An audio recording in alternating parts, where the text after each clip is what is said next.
Society law and ethics unit के दूसरे video में आप सभी का स्वागत है। हम लोग आज स्टार्ट करते हैं। बेसिकली जो टॉपिक का नाम है वो है इंटेलेक्चुअल प्रॉपर्टी राइट, यानी आईपीआर। इसके बारे में हम लोग आज डिटेल में पढ़ेंगे। साथ ही यह भी पढ़ेंगे कि आईपीआर को हम लोग वायलेट कैसे करते हैं, कोई भी पर्सन आईपीआर कैसे लेता है, ये सारी चीज के बारे में हम लोग देखेंगे। तो बेसिकली इंटेलेक्चुअल प्रॉपर्टी राइट की जहां तक की बात है, तो उससे पहले हमें पता होना चाहिए कि इंटेलेक्चुअल प्रॉपर्टी क्या है, तभी तो हम राइट की बात करेंगे। Intellectual property refers to the ownership of an idea or design by the person who came up with it. Intellectual property basically क्या है? किसी आइडिया का या किसी डिजाइन का ऑनरशिप होना, जो कि किसी पर्सन ने बनाया हो और उस पर उसी पर्सन का अधिकार हो। Intellectual property refers to innovation such as inventions, literary and artistic works, design and symbols, names and logos. मतलब कोई भी आइडिया हो या किसी भी तरह का डिजाइन हो, किसी तरह का रिटन वर्क हो, आर्टिस्टिक डिजाइन हो, ये हर एक चीज क्या है? इंटेलेक्चुअल प्रॉपर्टी है। क्योंकि इस पे क्या है? किसी खास पर्सन का ही अधिकार है, क्योंकि उसी ने क्रिएट किया है।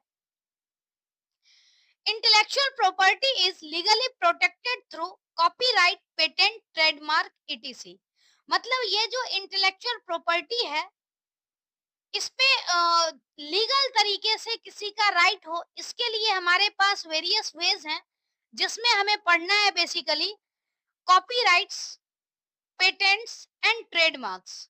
ये तीन चीज के बारे में हम डिटेल में पढ़ेंगे। यहाँ एक इमेज के थ्रू कुछ वे दिखाए हुए हैं इंटेलेक्चुअल प्रॉपर्टी प्रोटेक्ट करने के। इसमें एक है utility patent. Utility patent basically क्या है? Rights for a documented new and novel invention.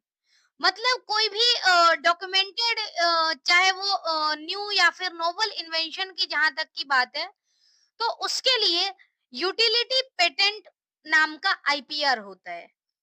अगर हम कॉपीराइट की बात करें, तो कॉपीराइट बेसिकली क्या होता है? प्रोटेक्शन फॉर ओरिजिनल क्रिएटिव और आर्टिस्टिक वर्क। जैसे किसी ने कोई इमेज क्रिएट कर दिया, कोई डिजाइन बना दिया, तो उसमें किसी का कॉपीराइट हो सकता है। ऐसे ही है trademark. Trademark means rights for brand names, slogans और लोगो। जैसे कोई किसी ने लोगो क्रिएट किया हुआ है अपने किसी फर्म के नाम से, या किसी ने स्कूल का लोगो डिजाइन किया है, तो उसको अगर लीगल तरीके से अपनी राइट क्लेम कर लेगा, तो इसको हम लोग ट्रेडमार्क बोलेंगे। ऐसे ही ट्रेड सीक्रेट। ट्रेड सीक्रेट जैसे कि right for guarded secret covering a practice और प्रोसेस। मतलब किसी प्रोसेस को जैसे कुछ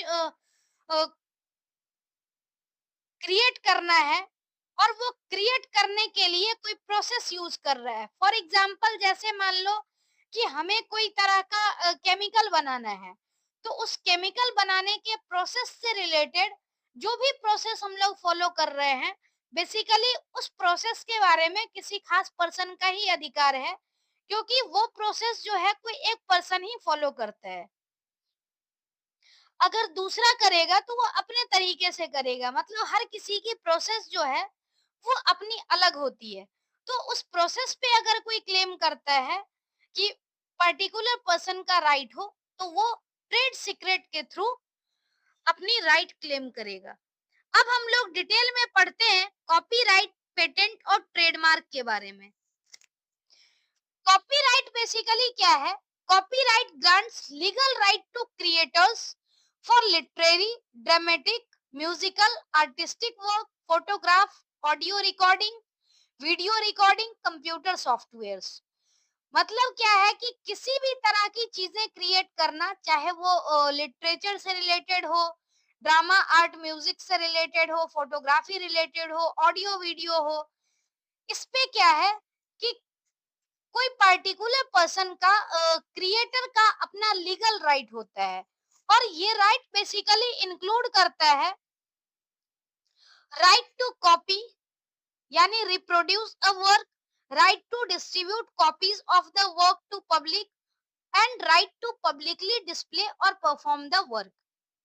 मतलब इस राइट के साथ ये सारी चीजें इंक्लूड है कि कोई पर्सन किसी की कॉपी नहीं कर सकता, फ्रीली डिस्ट्रीब्यूट नहीं कर सकता अपने नाम से कॉपी बना करके किसी पब्लिक फोरम में, कहीं पर पब्लिकली अपने नाम से डिस्प्ले नहीं कर सकता। तो ये सारी चीजें बेसिकली कॉपीराइट में कवर होती है। तो जो क्रिएटर ने क्रिएट किया हुआ है वो अपनी कॉपीराइट ले सकता है अपने प्रोडक्ट को लेकर के। नेक्स्ट है patent. Patent is usually granted for invention. मतलब किसी तरह का इन्वेंशन है, कोई खोज है, तो उससे रिलेटेड जो है patent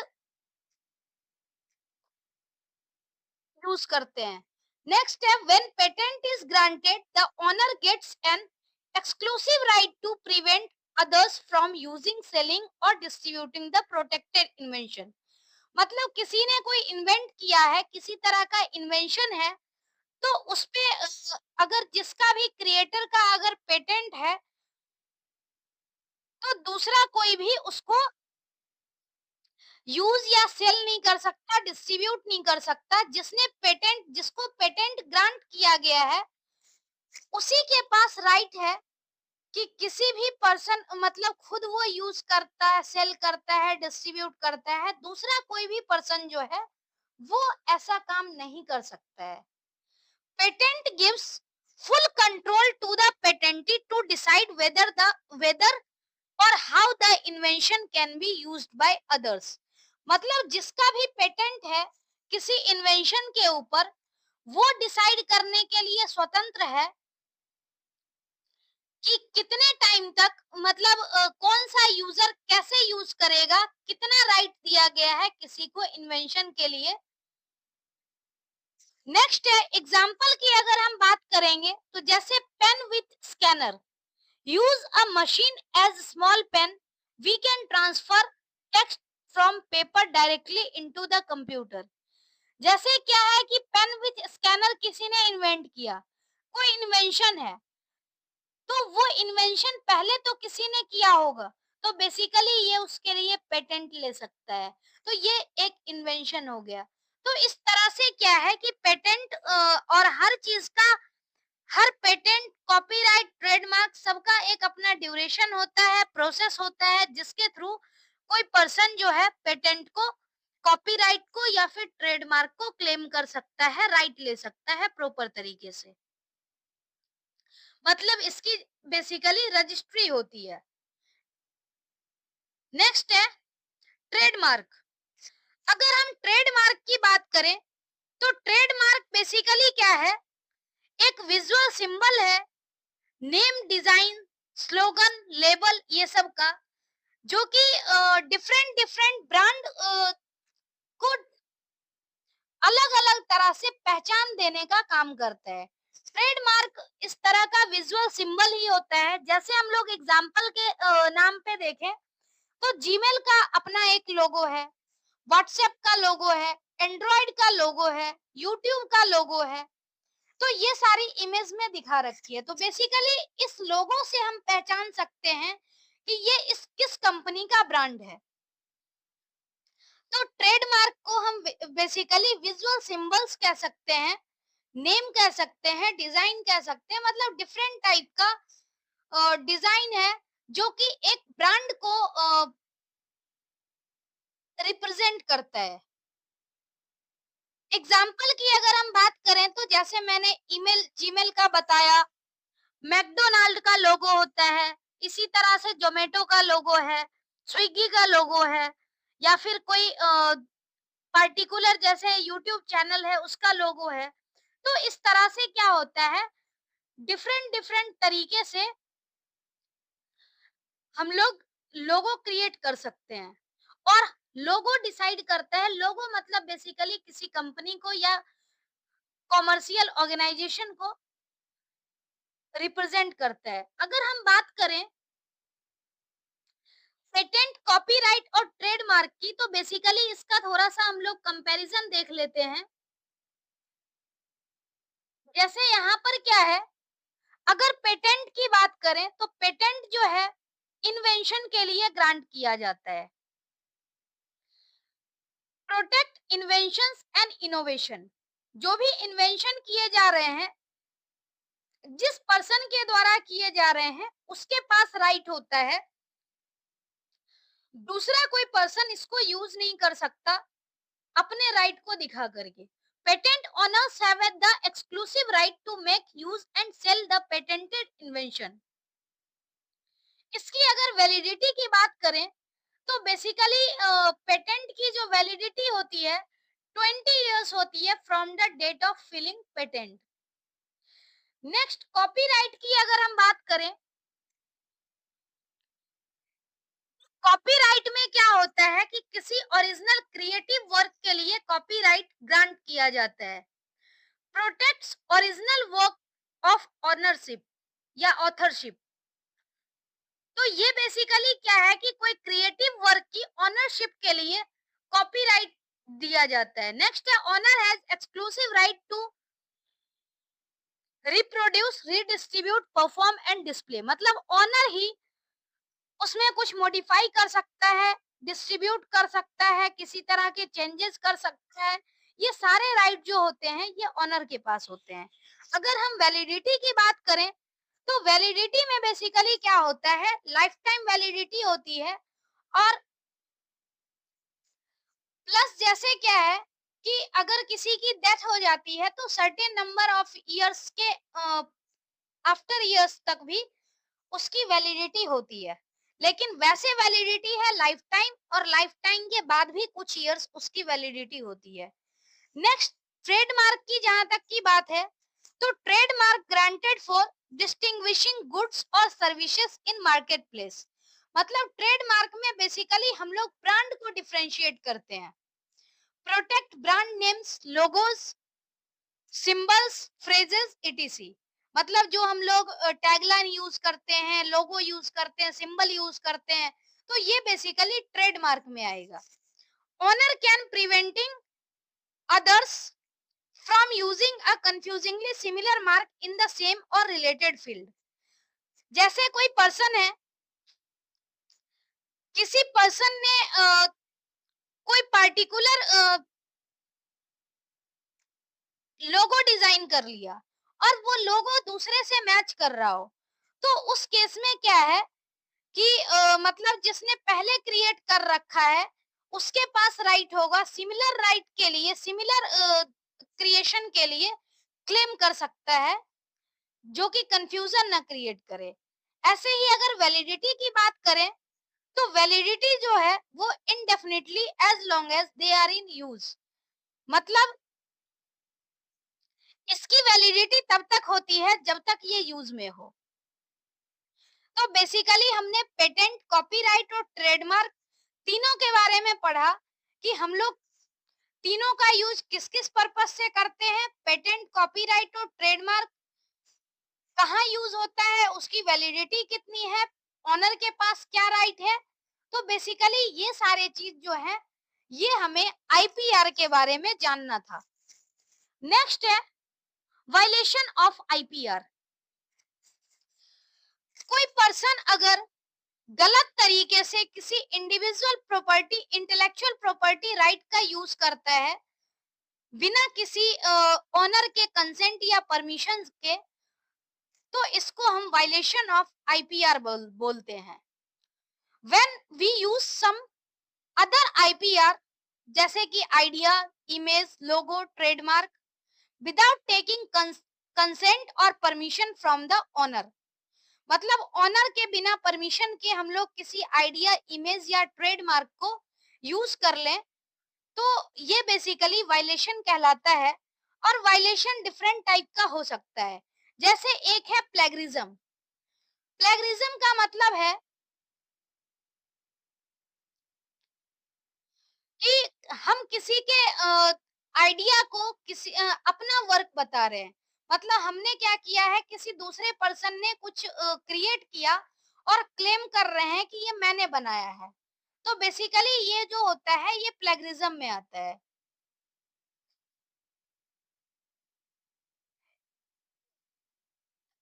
If we copy some content from the internet but do not mention the source or the original creator, then it is considered as an act of plagiarism.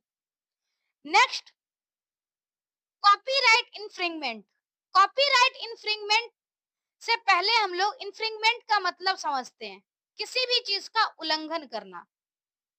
Copyright infringement क्या है कि कोई भी person जैसे किसी दूसरे person का कोई पर्टिकुलर वर्क को कॉपी कर लेता है, मतलब यूज करता है, और ना ही उसके लिए पेमेंट किया हुआ है और ना ही उसके पास किसी तरह का परमिशन है। तो इस केस में क्या है कि कॉपीराइट इन्फ्रिंगमेंट है, और खास करके तब और ज्यादा खतरनाक होगा जब बिना परमिशन के ले लिया और उसको बेच रहा हो। तो ये कॉपीराइट इन्फ्रिंगमेंट की कैटेगरी में आता है। नेक्स्ट है ट्रेडमार्क इन्फ्रिंगमेंट। ट्रेडमार्क इन्फ्रिंगमेंट मतलब कि unauthorised use of another's trademark on products and services.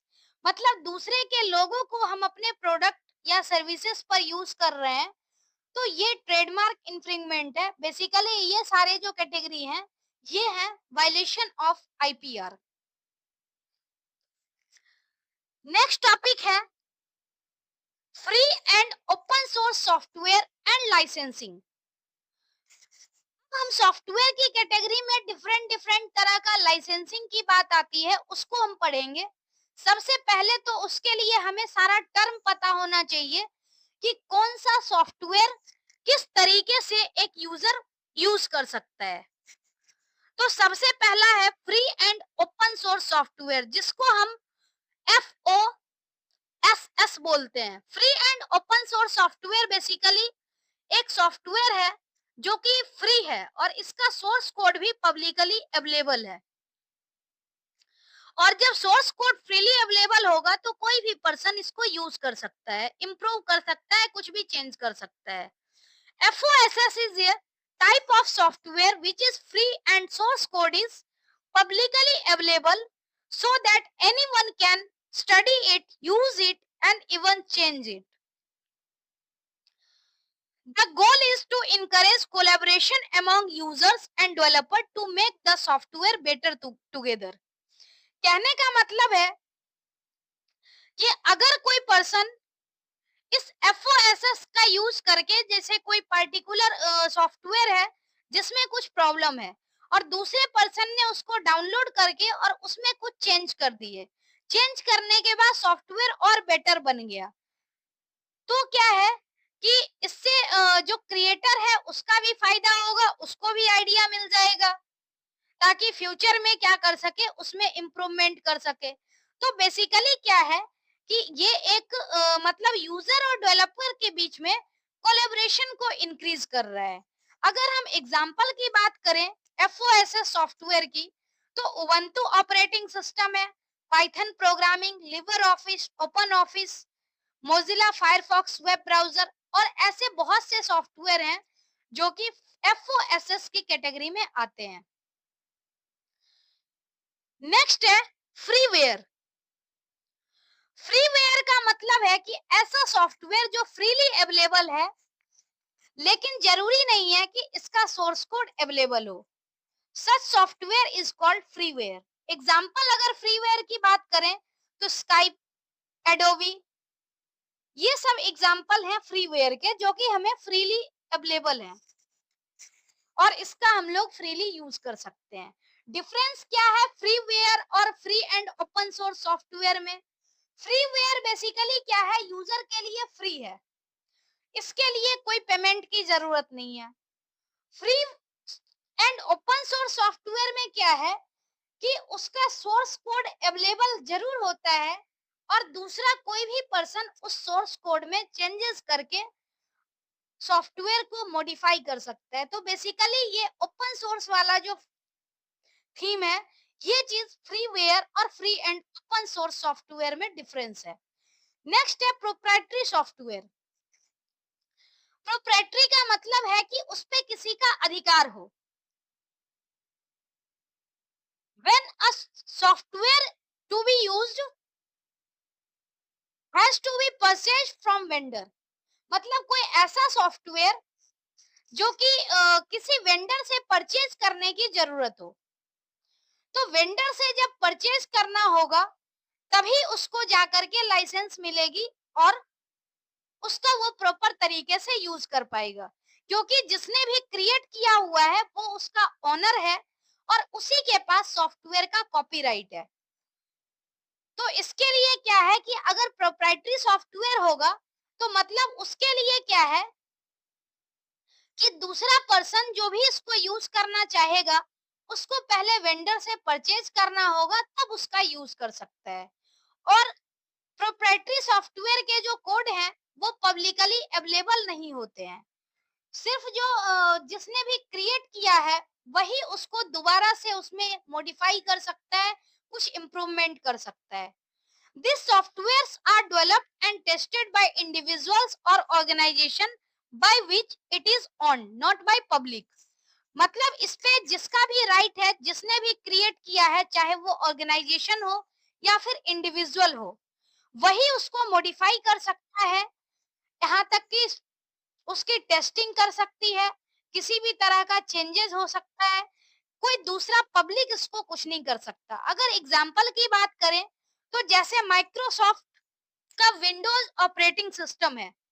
Windows operating system अगर आप लाइसेंस वाला लोगे तो आपको फुल वर्जन मिलेगा, अदरवाइज आप उसको गलत तरीके से क्रैक भी कर सकते हो, लेकिन क्या है कि उसमें आपको सारे फीचर्स नहीं मिलेंगे, प्रॉपर तरीके से आप उसको यूज नहीं कर पाओगे।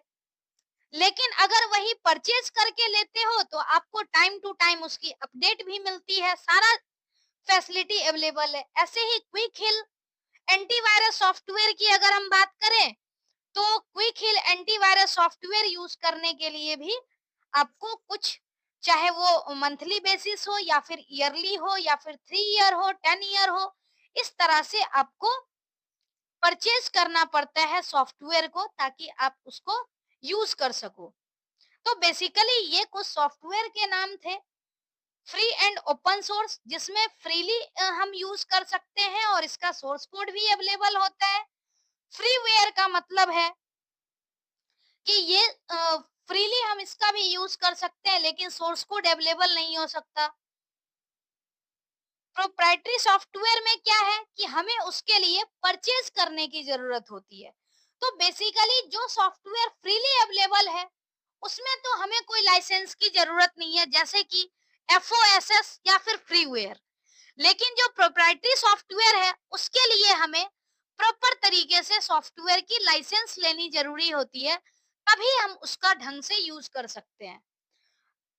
तो हम बेसिकली डिटेल में देखते हैं कि लाइसेंस क्या होता है। अगर हम लाइसेंस की बात करें तो लाइसेंस क्या होता है? An official document that give you permission to own do और यूज समथिंग। जैसे कि आपने देखा होगा कि हम कोई सॉफ्टवेयर परचेज करते हैं तो उसका हमें एक्टिवेशन की दिया जाता है, और वो एक्टिवेशन की हमें तभी मिलती है जब हम उसके लिए पेमेंट करते हैं। तो बेसिकली हमें कुछ पार्टिकुलर ड्यूरेशन के लिए उसको यूज करने का लाइसेंस मिल गया। तो ये बेसिकली होता है लाइसेंस।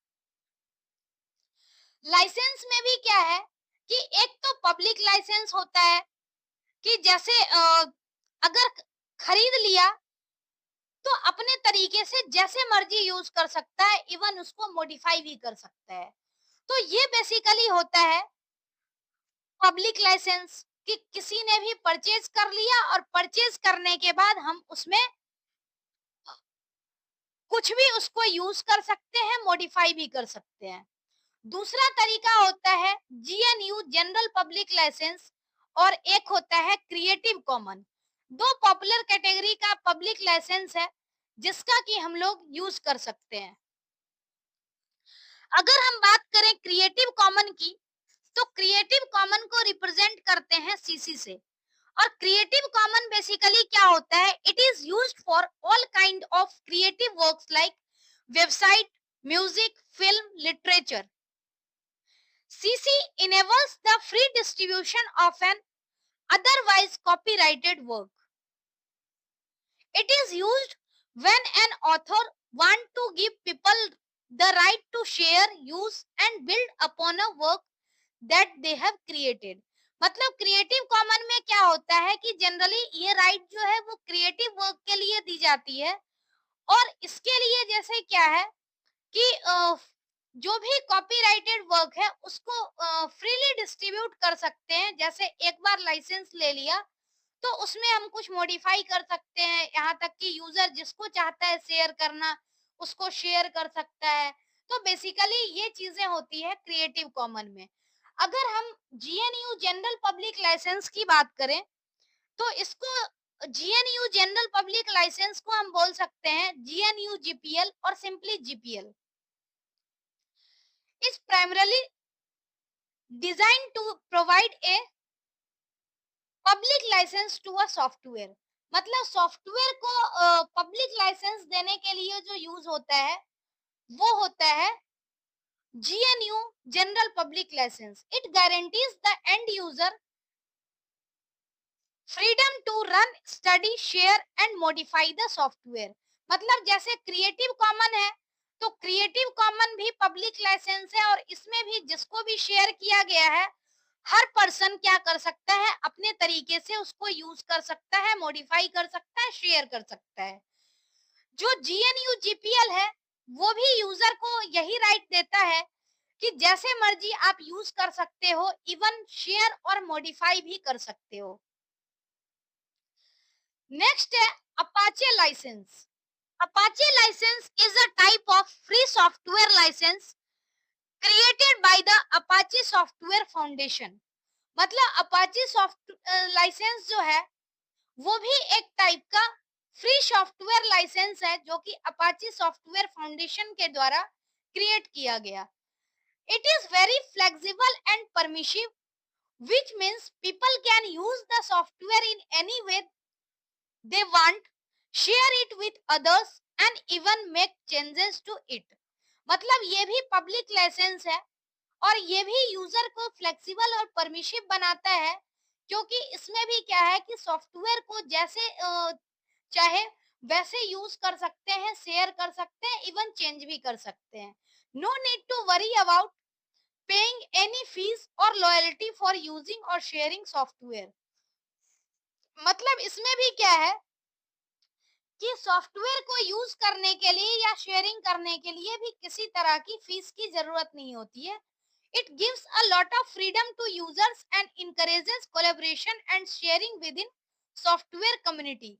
मतलब यूजर को इनकरेज करता है कि आप इस बेसिक कोड का यूज करके, मतलब जो एग्जिस्टिंग सॉफ्टवेयर है उसका यूज करके उसमें कुछ फीचर इनहांस करो और फिर से सॉफ्टवेयर कम्युनिटी में शेयर कर दो।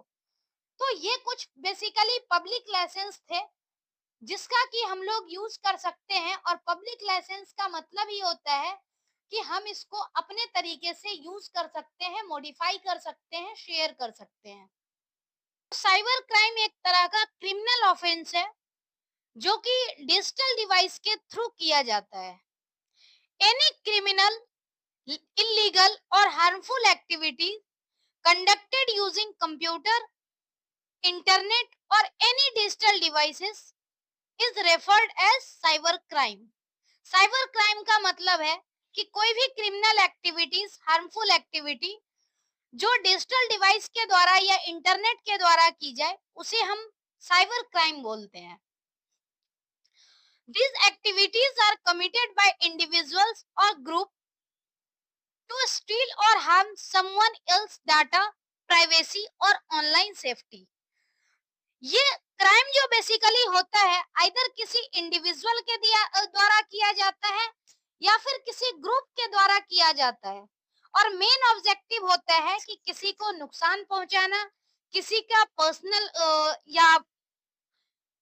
पर्सनल डेटा या फिर कोई भी इंफॉर्मेशन हो, उसकी प्राइवेसी हो, उसको चुराना, या फिर किसी भी तरह की ऑनलाइन सेफ्टी से रिलेटेड होता है, मतलब नुकसान पहुंचाते हैं।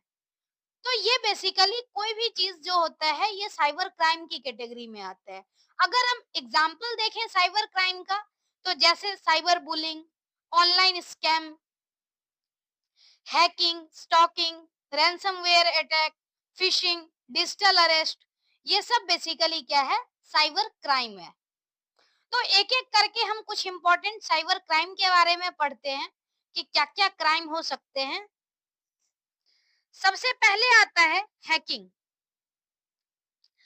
अगर हम बात करें हैकिंग की, तो hacking is unauthorized access to a computer or internet with the intention of committing a crime। Basically hacking क्या होता है, अनऑथराइज्ड एक्सेस होता है जिसके थ्रू, जिसका मेन इंटेंशन होता है कि किसी भी तरह का क्राइम करना, किसी भी डेटा को स्टील करना। It can also be explained as act of accessing computer systems, networks, or digital devices in a skillful and creative manner to explore and find some security loopholes in order to gain access to confidential information। मतलब क्या है कि जो hacking है वो एक तरह का कंप्यूटर सिस्टम या फिर किसी इंटरनेट, डिजिटल डिवाइस, ये सब का एक्सेस है जिसके थ्रू हम ये चाहे, मतलब जो हैकर है वो ये चाहता हो कि इसकी कॉन्फिडेंशियल इंफॉर्मेशन को गेन करे। तो ये सारी चीजें हैकिंग के अंदर आती है। The process of gaining unauthorized access to computer system, group of systems और organization data is known as hacking.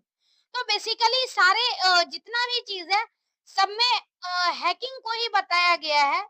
और हैकिंग का अगर ध्यान दें तो हैकिंग का एक सिंपल मतलब है कि अनऑथराइज्ड तरीके से किसी के भी डेटा या पर्सनल इंफॉर्मेशन को एक्सेस करना जिसका मेन मकसद हो कि दूसरे को नुकसान पहुंचा रहे। तो बेसिकली ये चीज होती है हैकिंग।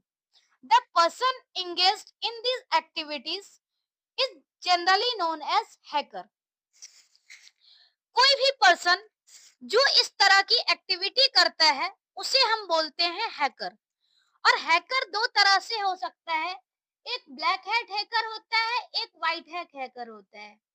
तो व्हाइट हैट हैकर बेसिकली क्या करता है कि जो भी मतलब व्हाइट हैट हैकर का मेन पर्पस ये होता है कि किसी को नुकसान पहुंचने से बचाए। मतलब उसका इंटेंशन नहीं होता है कि किसी तरह का नुकसान पहुंचाना, मेनली सेफ्टी प्रोवाइड करने का जो काम होता है वो ब्लैक व्हाइट हैट हैकर का होता है। ब्लैक हैट हैकर क्या होता है कि इसका मेन एम ही है कि दूसरे को नुकसान पहुंचाए। तो ये नुकसान पहुंचाने के लिए जो भी हैकिंग प्रोसेस की जाती है वो ब्लैक हैट हैकर ही करता है। नेक्स्ट है इवोस ड्रॉपिंग। इवोस ड्रॉपिंग क्या है? It is to intercept and listen to private electronic communication such as email, instant message, phone call without the consent of the party involved। eavesdropping यानी कि अगर कोई person बात कर रहा है या कोई मेल भेज रहा है, कोई मैसेज भेज रहा है, तो उसके बीच में हम चोरी छुपे या तो हम सुन लें या फिर उसके मैसेज को चुपचाप से पढ़ लें, तो इसे बोला जाता है eavesdropping। It can be done via hacking or surveillance technique to access the conversation। Either ये चीज हैकिंग के द्वारा की जाती है या फिर सर्विलांस टेक्निक के द्वारा की जाती है किसी के इंफॉर्मेशन को एक्सेस करने के लिए। The main purpose of eavesdropping is to steal data. eavesdropping का मेन पर्पस क्या होता है कि किसी के डेटा को चुराना। तो अगर किसी को पता नहीं हो, दो पर्सन आपस में बात कर रहा हो, किसी मीडियम से कम्युनिकेट कर रहा हो, तो थर्ड पर्सन जा करके बीच में या फिर सर्विलांस सिस्टम के थ्रू या किसी भी तरह की हैकिंग के थ्रू या कोई अदर तरीके से उसके डेटा को स्टील करने की कोशिश करे तो इसे बोला जाता है ईवसड्रॉपिंग। नेक्स्ट है fishing. Fishing is a cyber crime where criminals attempt to deceive individual into revealing sensitive information like password, credit card detail by posting as trustworthy entities through fake email, website और messages. Fishing का मतलब होता है कि कोई ऐसा crime जो किसी सेंसिटिव इंफॉर्मेशन लेने के लिए किया गया हो, और सेंसिटिव इंफॉर्मेशन जैसे कि किसी का फाइनेंशियल इंफॉर्मेशन हो, क्रेडिट कार्ड डिटेल वगैरह हो, तो इसकी इंफॉर्मेशन ले ले। लेकिन कैसे लेगा? तो थ्रू फेक ईमेल, वेबसाइट और मैसेज के थ्रू। किसी पर्सन को लगेगा कि ये सच में है, लेकिन वो ईमेल फेक होगा और जैसे ही किसी अनजान लिंक पर क्लिक करेगा तो क्या है, उसकी पर्सनल इंफॉर्मेशन जो सेंसिटिव इंफॉर्मेशन है वो रिवील हो जाएगी। तो बेसिकली इस तरह के जो क्राइम होते हैं इसको हम फिशिंग बोलते हैं। For example, an email of winning a lottery and asking you to fill your bank detail. मतलब क्या कि जैसे लॉटरी का या किसी तरह का झांसा दे करके आपसे बैंक डिटेल फिल करवाया जाएगा, तो आप अपनी डिटेल फिल कर देंगे और आपकी डिटेल जो है वो रिवील हो जाएगी। तो ये एक तरह का फिशिंग है, क्योंकि आपने उस लॉटरी और इस तरह के फेक ईमेल पे ट्रस्ट किया। तो ट्रस्ट करके और उसके बाद इंफॉर्मेशन को फिल कर दें, और इंफॉर्मेशन फिल करने के बाद उसका मिसयूज हो जाए, तो ये सारी चीज जो है ये फिशिंग की कैटेगरी में आती है। नेक्स्ट है fraud email. Fraud email are cyber crimes where bad people send fake email that try to trick people to get personal information, password और money। मतलब जो फ्रॉड ईमेल्स होते हैं उसके थ्रू क्या करता है, जैसे कोई पीपल है वो फेक मेल सेंड करता है और उसमें कुछ ऐसा टेक्निक हो, जैसे कि कोई लिंक वगैरह हो जिसके थ्रू कोई पर्सन पर्सनल इंफॉर्मेशन शेयर कर दे, पासवर्ड वगैरह शेयर कर दे या किसी तरह का पेमेंट कर दे, इसको हम लोग बोलते हैं fraud email. This dishonest email may pretend to be from a popular website, but it's essential to be cautious and never share sensitive detail to unknown sender। इसका मतलब क्या है कि कई बार ऐसा होता है कि किसी ट्रस्ट वाले वेबसाइट के नाम से या जैसे मान लो बैंक के नाम से कोई ईमेल आ जाता है आपकी पर्सनल इंफॉर्मेशन शेयर करने के लिए, और आप ट्रस्ट कर लेते हो। किसी पॉपुलर वेबसाइट को देखते ही आप सोचते हो कि नहीं ये तो सही होगा, और ट्रस्ट करके आप सेंडर को सेंड कर देते हो। लेकिन क्या है कि वो सेंडर आपके लिए अननोन होता है और आप समझते हो कि नहीं ये नोन है। तो उस केस में क्या होता है कि फ्रॉड ईमेल के थ्रू जो आपकी पर्सनल इंफॉर्मेशन है, पासवर्ड है या फिर किसी तरह का फाइनेंशियल इंफॉर्मेशन है वो आपकी लीक हो जाती है। तो ये बेसिकली क्या होता है, फ्रॉड ईमेल। नेक्स्ट नेक्स्ट जो टर्म है वो है रैंसमवेयर। रैंसमवेयर एक तरह का साइबर क्राइम है जिसमें कोई पीपल हार्मफुल सॉफ्टवेयर क्रिएट करता है, और वो हार्मफुल सॉफ्टवेयर बेसिकली क्या करता है कि किसी भी इंपॉर्टेंट फाइल को इनक्रिप्ट कर देता है।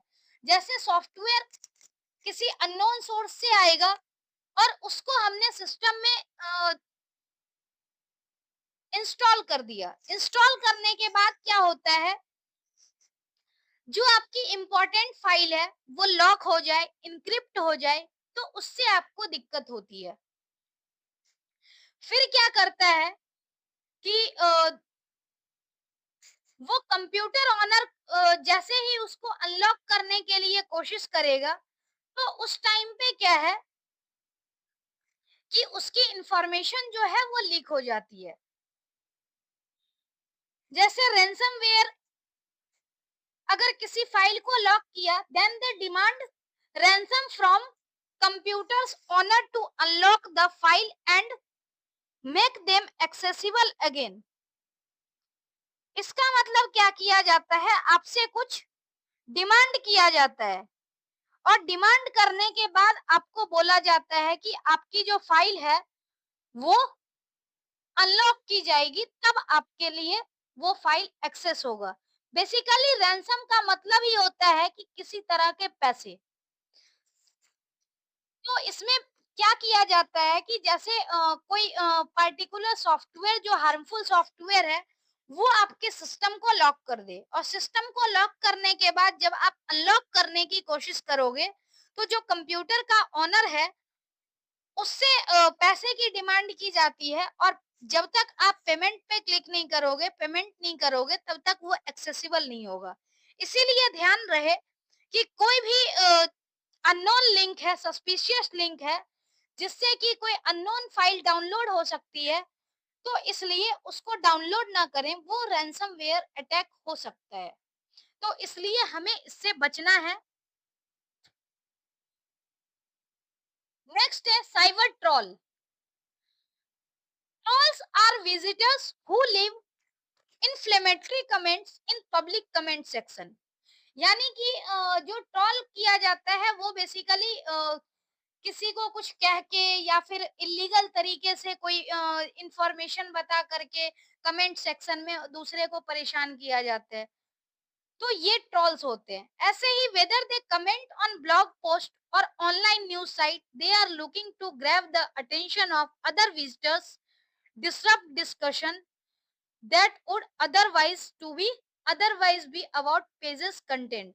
जैसे कि कोई पोस्ट है, उस पोस्ट पे कोई गलत तरीके का कमेंट आ जाए जो कि पब्लिक अटेंशन को गेन करने के लिए किया गया हो, तो इसको हम लोग जनरली साइबर ट्रोल कहते हैं। या फिर आपने कुछ अच्छा पोस्ट किया, कुछ लोग जानबूझ करके उस पे गलत कमेंट कर रहे हैं यूजर के अटेंशन के लिए,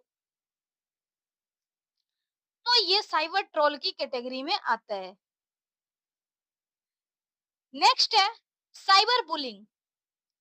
cyber bullying is bullying with the use of digital technology.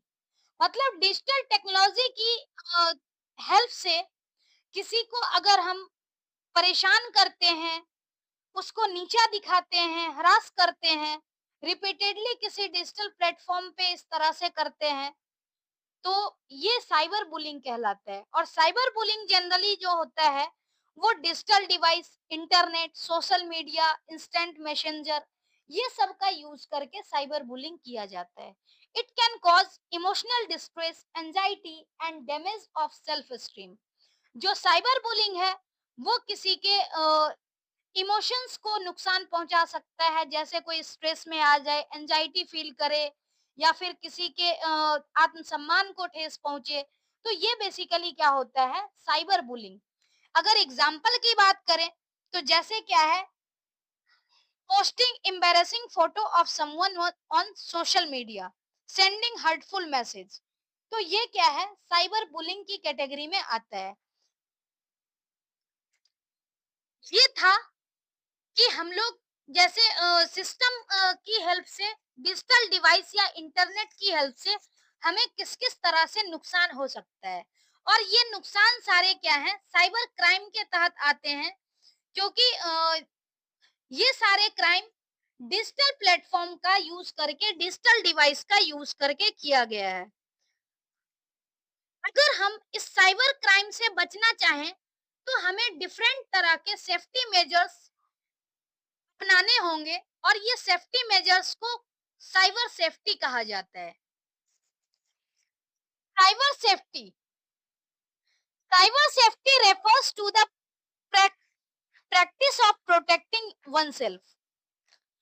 अगर हम साइबर सेफ्टी की बात करें तो साइबर सेफ्टी का मतलब ही है कि ऐसा तरीका जिससे हम किसी भी तरह के क्रिमिनल एक्टिविटीज से बचे रहें, जो भी एक्टिविटीज हमारे लिए नुकसानदायक है, जैसे कोई भी ऑनलाइन हार्मफुल एक्टिविटी, जैसे ऑनलाइन थ्रेट्स हो गया, किसी तरह की जैसे हैकिंग हो गई, पर्सनल इंफॉर्मेशन हमारी स्टील ना हो, तो ये सब चीज से पर्सनल इंफॉर्मेशन लीक होने से बचना हो। ये बेसिकली जो तरीका है वो साइबर सेफ्टी कहलाता है। साइबर सेफ्टी से हम लोग क्या करते हैं, साइबर सेफ्टी का तरीका यूज करके हम लोग साइबर क्राइम से बचते हैं। The aim of cyber safety is to promote responsible and secure online behaviour to ensure a safe experience for everyone. Cyber safety का मतलब ही है कि हमें रिस्पॉन्सिबिलिटी को प्रमोट करना है कि किस तरीके से कोई यूजर रिस्पॉन्सिबल होगा, अपने जो सोशल बिहेवियर है, ऑनलाइन बिहेवियर को कंट्रोल में रखेगा, किसी भी तरह के ऑनलाइन लिंक्स पे क्लिक नहीं करे, उसकी इंफॉर्मेशन बची रहे, जो भी सेंसिटिव इंफॉर्मेशन है वो लीक ना हो। तो ये सारा जो मकसद है ये साइबर सेफ्टी का मकसद है। और साइबर सेफ्टी का ध्यान अगर रखना है तो सबसे पहला इसमें तरीका है सेफली ब्राउजिंग द वेब। यानी कि हमें अगर कोई भी चीज सर्च करना हो तो हमें उसका ध्यान रखना है कि हमें कैसे सर्च करना है, कहाँ पे सर्च करना है। इस टाइम पे क्या है कि मैक्सिमम लोग जो है वो इंटरनेट, वेबसाइट ये सब का यूज करते हैं। तो इंटरनेट और वेबसाइट का यूज करके कोई अच्छे इंफॉर्मेशन के लिए भी करते हैं, कोई गलत चीज भी करते हैं। तो हमें हमेशा अवेयर होना चाहिए कि हमारे लिए नुकसान क्या है जब कभी भी हम इंटरनेट को ब्राउज करते हैं। वेब ब्राउजिंग करने के टाइम में हमें अवेयर रहना पड़ेगा। To safely browsing on the web we should know the following thing. क्या क्या हमें पता होना चाहिए? तो what can be the possible danger और थ्रेट्स। मतलब हमें डेंजर का पता होना चाहिए कि क्या डेंजर हो सकता है। जैसे अगर आपने लिंक पे क्लिक किया, कोई अनजान सॉफ्टवेयर डाउनलोड हो गया, तो आपके लिए नुकसानदायक हो सकता है, सिस्टम के लिए नुकसानदायक हो सकता है। ऐसे ही लिंक पे क्लिक किया और कुछ इंफॉर्मेशन सेव हो गई, कोई आपने फॉर्म भर दिया और उससे आपकी पर्सनल इंफॉर्मेशन शेयर हो गई। तो इस चीज से हमें बचना है। हमें ध्यान रखना है कि कहाँ पर हम कौन सा इंफॉर्मेशन शेयर कर सकते हैं और कहाँ नहीं कर सकते हैं। How can we avoid this. मतलब इस सारे जो डेंजर हैं उसको हम कैसे अवॉइड कर सकते हैं। तो पहले तो हमें डेंजर के बारे में ही पता होना चाहिए कि क्या क्या डेंजर हो सकता है, और फिर हमें ये अवॉइड करना चाहिए कि डेंजर जो उनसे बचने का तरीका क्या क्या है, उसका हमें यूज करना चाहिए ताकि हम लोग इस डेंजर को अवॉइड कर सकें। नेक्स्ट है identity protection while using the internet. We browse the internet these days for variety of reasons via providing our personal information to sell or purchase goods on the internet, on social media platform and so on। कहने का मतलब क्या है कि आजकल जो digital time चल रहा है इसमें हम कई जगह, जैसे सोशल नेटवर्किंग साइट पे अपनी पर्सनल इंफॉर्मेशन डालते हैं, ई कॉमर्स साइट पे अपनी इंफॉर्मेशन डालते हैं, तो हमारा इंफॉर्मेशन जो है वो बेसिकली पब्लिक ही है। और ये इंफॉर्मेशन जो है कई बार फ्रॉड वे में यूज हो सकता है। फ्रॉड कैसे? तो कोई पर्सन जो कि मतलब दूसरे की आइडेंटिटी चुराने में या फिर किसी तरह की बेनिफिट गेन करने में आपकी आइडेंटिटी का यूज हो सकता है। तो इसके लिए क्या है कि हमें बचना है उस आइडेंटिटी से। हमें इस तरह से अपने सारे जो है वो ऐप को या फिर सोशल मीडिया को सिक्योर करके रखना है ताकि आपकी आइडेंटिटी जो है वो कोई गेन ना कर सके, उसका कोई गलत इस्तेमाल ना कर सके। It can be of financial theft, criminal theft और मेडिकल थेफ्ट। मतलब किसी भी तरह का नुकसान हो सकता है। तो जो हम लोग पब्लिकली सोशल मीडिया पे या फिर ई कॉमर्स वेबसाइट पे जो इंफॉर्मेशन शेयर कर रहे हैं वो हम सोच समझ करके इंफॉर्मेशन शेयर करें ताकि हमें किसी भी तरह का नुकसान नहीं हो।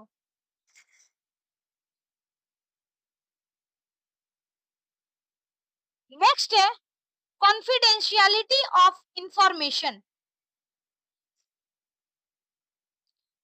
कॉन्फिडेंशियलिटी ऑफ इंफॉर्मेशन का मतलब है कि किसी भी इंफॉर्मेशन का प्रोटेक्शन या safe guarding.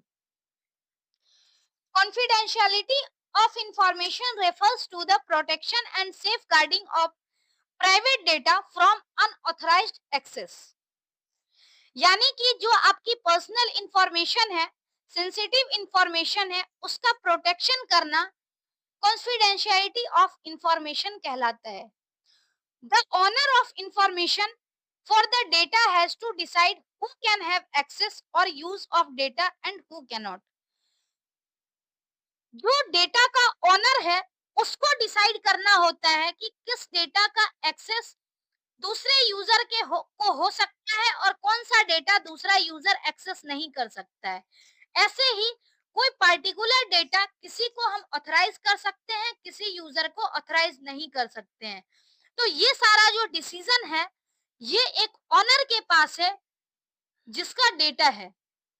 To ensure confidentiality, organization and individuals can implement various security measures including access control, encryption, physical security, regular security audits.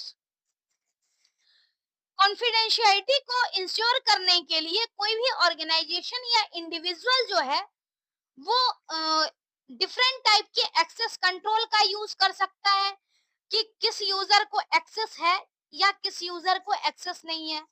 ऐसे ही इंक्रिप्शन का यूज कर सकता है ताकि डेटा एक फॉर्म से दूसरे फॉर्म में कन्वर्ट हो जाए। फिजिकल सिक्योरिटी का ध्यान रख सकता है, रेगुलर सिक्योरिटी ऑडिट कर सकता है। तो इस तरीके से कॉन्फिडेंशियलिटी को इंश्योर किया जा सकता है। तो यहाँ पर ये तो बेसिक चीजें थी जो कि हमें साइबर क्राइम और साइबर सेफ्टी के बारे में पढ़ना था। कुछ एक टर्म्स है जो कि ये सारे टर्म्स मेनली सॉफ्टवेयर से रिलेटेड हैं और ये सॉफ्टवेयर से भी रिलेटेड क्या जो हार्मफुल सॉफ्टवेयर है बेसिकली उससे रिलेटेड है। तो उसके बारे में भी हमें पता होना चाहिए क्योंकि कई बार जो है इस सॉफ्टवेयर का यूज करके भी साइबर क्राइम होता है। तो हमने साइबर क्राइम और साइबर सेफ्टी के बारे में भी पढ़ा है, लेकिन हमें थोड़ा सा और अवेयर होना है कि कौन सी जो सॉफ्टवेयर वो है वो हमारे लिए नुकसानदायक है और उससे हमें बचना कैसे है। सॉफ्टवेयर की अगर हम बात करें तो एक सॉफ्टवेयर है मालवेयर। हालांकि हमने रैंसमवेयर के बारे में पढ़ा है ऑलरेडी, और भी सॉफ्टवेयर है इसके बारे में हम पढ़ेंगे। मालवेयर यानी मैलिशियस सॉफ्टवेयर। मैलिशियस सॉफ्टवेयर एक ऐसा सॉफ्टवेयर होता है जो कि किसी भी कंप्यूटर सिस्टम को डैमेज और डिस्ट्रॉय करने के पर्पज से बना होता है। Computer malware is like bad software that can cause problems for your computer or device. It comes in different forms like viruses, trojan and adware. यानी कि जो ये मालवेयर है ये डिफरेंट तरीके का हो सकता है, चाहे ये मालवेयर वायरस के फॉर्म में हो या फिर ट्रोजन हॉर्स के फॉर्म में हो या फिर एडवेयर के फॉर्म में हो। तो एक एक करके हम इस मैलिशियस सॉफ्टवेयर के बारे में पढ़ते हैं। कंप्यूटर वायरस बेसिकली एक ऐसा मालवेयर है जो एक डिवाइस से दूसरे डिवाइस तक स्प्रेड हो सकता है, चाहे इंटरनेट के थ्रू स्प्रेड हो या फिर किसी पेन ड्राइव के थ्रू स्प्रेड हो। मतलब किसी भी तरीके से स्प्रेड हो सकता है। और ये कंप्यूटर में अगर स्प्रेड हो गया तो वो क्या करता है, जो भी डॉक्यूमेंट है उसको करप्ट कर देता है या फिर सिस्टम को डिस्ट्रॉय कर देता है। वायरस अगर किसी सिस्टम में इंटर कर गया तो क्या है कि जितने भी प्रोग्राम है, फाइल है, उसको इन्फेक्ट कर सकता है। Most virus perform actions that are malicious in nature. जो वायरस है वो मेनली नुकसान पहुंचाने का ही काम करता है, such as damaging program, deleting और डिस्ट्रॉइंग डेटा। नेक्स्ट अगर हम बात करें तो दूसरा मैलिशियस सॉफ्टवेयर है वो है ट्रोजन हॉर्स। ट्रोजन हॉर्स एक ऐसा फाइल है या पीसेस ऑफ कोड है जो कि मालवेयर ही है। और ये मालवेयर मतलब इस तरह से अपीयर होता है कि जैसे ये काफी सेफ हो। ट्रोजन हॉर्स मालवेयर बेसिकली क्या करता है कि जो सिस्टम है उसके डेटा को चुराने का काम करता है। और डेटा चुराता है और उसके बाद फिर क्या है कि उसकी जो भी पर्सनल इंफॉर्मेशन है या फिर कोई फाइल है, तो वहां पर क्या है कि उसका डेटा अनवांटेड तरीके से अपलोड हो जाता है। This program performs some malicious activities like upload some security files and information from the computer, and then at the same time download some unwanted file onto the computer.